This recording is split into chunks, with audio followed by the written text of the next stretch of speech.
달리는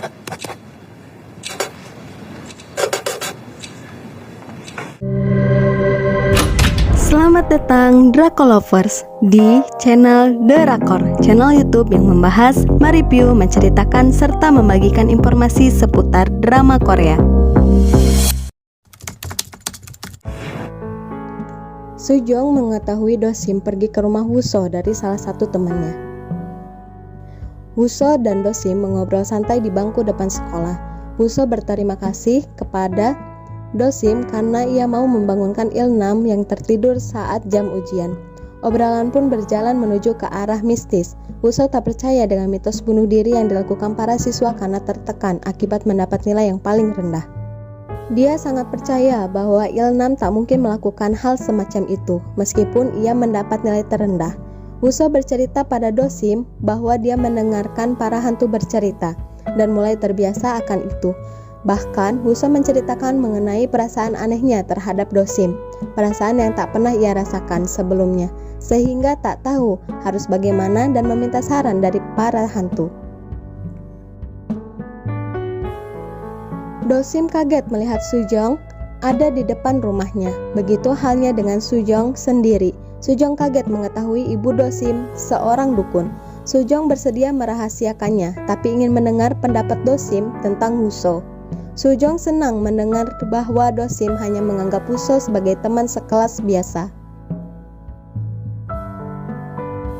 Esok harinya Do-sim bersikap dingin kepada Woo-so. Do-sim menghindari Woo-so. Saat melewati jalanan sekolah, Do-sim melihat bercak darah bekas kejadian bunuh diri beberapa minggu lalu. Di sana Do-sim mengingat kembali hari pertama ia masuk di SMA Songyang, di mana ia berjumpa dengan roh dari murid yang bunuh diri tersebut. Namun Do-sim tidak menghiraukannya dan terus berlari. Di sini diperlihatkan bagaimana roh murid tersebut menghilang. Do-sim hanya terdiam sesaat kemudian berlalu menuju kelas.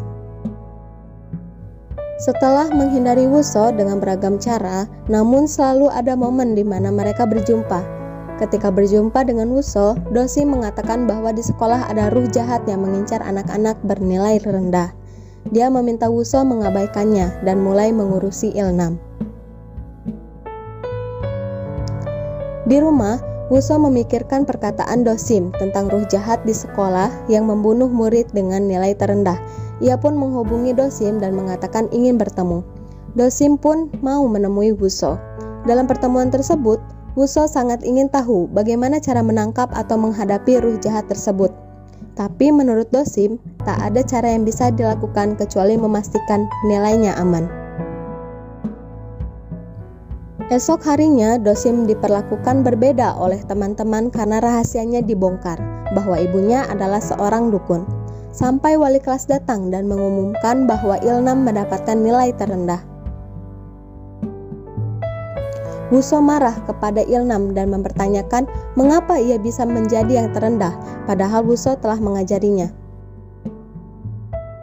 Di sisi lain, kepala sekolah Kyung-pil terlihat membuka ruangan yang digembok dan diberi mantra. Kyung-pil melepaskan ruh jahat yang ada di dalam sana. Il-nam dan Woo-so masih terlibat dalam perdebatan saat ada bahaya yang sedang mengintainya. Il-nam tidak mempercayai perkataan Woo-so. Sesaat kemudian, Woo-so yang bisa merasakan hal gaib tertegun. Dia melihat asap hitam dengan mata merah menyala bersiap menyerang. Apakah Il-nam akan mati?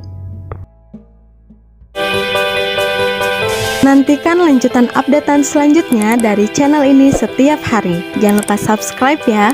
Kami Drakor, pamit undur diri.